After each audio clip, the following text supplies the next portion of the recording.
গণ অধিকার পরিষদের স্থায়ী কমিটির মেম্বার, উচ্চতর পরিষদ সদস্য কতক্ষণ পরে পাগল বলে সাব্যস্ত করে দিয়েছে। আপনারা জানেন গতকালকে যে সমস্ত প্রার্থীর নাম ঘোষণা করা হয়েছে সমগ্র অধিকাংশ জেলায় সেই জায়গায় তাদের নেতৃবৃন্দের পরামর্শ ছাড়া করা হয়েছে। সেই জায়গায় প্রত্যেক জায়গায় বিরুদ্ধে প্রতিবাদ হচ্ছে, প্রতিবাদ করে উঠছে।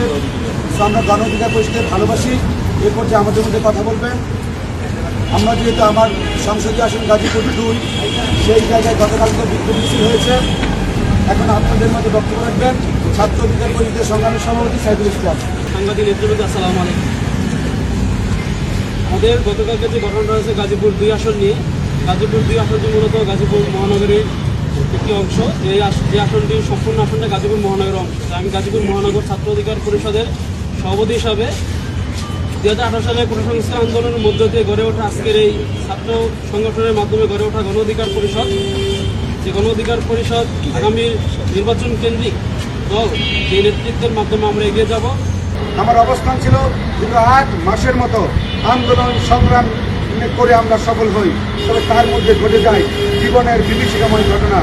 এর মধ্যে জেল, জুলুম, নির্যাতন, নিপীড়ন সহ্য করে আমি এবং বর্তমান গণ অধিকার পরিষদের বর্তমান সাধারণ সম্পাদক মোহাম্মদ রাশেদ খান 2018 সালের আওয়ামী লীগ ফ্যাসিবাদতন্ত্রের জন্য 1 জুলাই ঢাকা বিশ্ববিদ্যালয় দিবসে ভাসানটেক থানায় নির্মমভাবে গ্রেফতার হই। তারপরে রিমান্ডে ছিলাম, কারাগারে ছিলাম।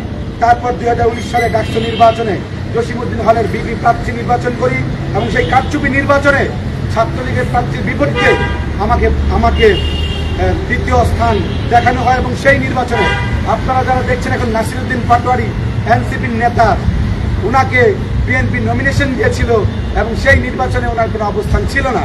আমরা সেখানে এবং কোটা সংস্কার আন্দোলনে ঢাকা বিশ্ববিদ্যালয়ে একটি হলে শুধু কমিটি হয়েছিল, সেই হলটা হয়েছে কবি জসিমউদ্দিন হল। সেই হলে আবাসিক শিক্ষার্থী ছিলাম আমি।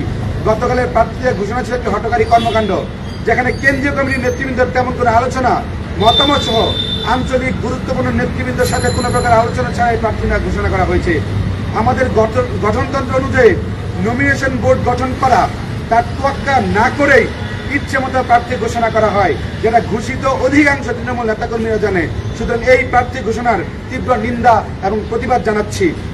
আপনারা জানেন আজকে যারা রাষ্ট্র পরিচালনা করছে অধিকাংশ ছাত্র অধিকার পরিষদের সাথে সম্পৃক্ত ছিল ঢাকা বিশ্ববিদ্যালয়ে, কিন্তু গণ অধিকার পরিষদের শীর্ষস্থানীয় নেতৃবৃন্দদের ঔদ্ধত্য আচরণ অবমূল্যায়নের জন্য তারা দল ত্যাগ করতে বাধ্য হয়েছে।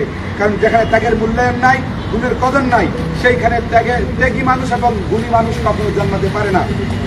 গণমাধ্যমের সুবাদে আপনারা দেখেছেন আমার মতো ত্যাগী নেতা যে কিনা 11টা মামলা, আমি গণ অধিকার পরিষদ করে ছাত্র অধিকার পরিষদ থেকে 11টা মামলা, বারবার হামলা নির্যাতনের শিকার হয়েছি। যখনই আমার আসন নিয়ে ছলছাতুরি শুরু করলো তখন আমি প্রতিবাদ করতে গেলে মানসিক রোগী, অসুস্থ বলে তারা চালিয়ে দিয়েছে। যে সহযোদ্ধা কিছুক্ষণ আগে সুস্থ ছিল সেই সহযোদ্ধাকে some time difference, sky versus land difference not between here, একটু সময় পরে তারা পাগল বানায় দেওয়া হয়েছে। সুতরাং সুস্থ মস্তিষ্ক থাকলে একজন ত্যাগী সিনিয়র নেতৃবৃন্দ, I am the member of steering committee of this GOP, গণ অধিকার পরিষদের স্থায়ী কমিটির মেম্বার, উচ্চতর পরিষদ সদস্য কতক্ষণ পরে পাগল বলে সাব্যস্ত করে দিয়েছে।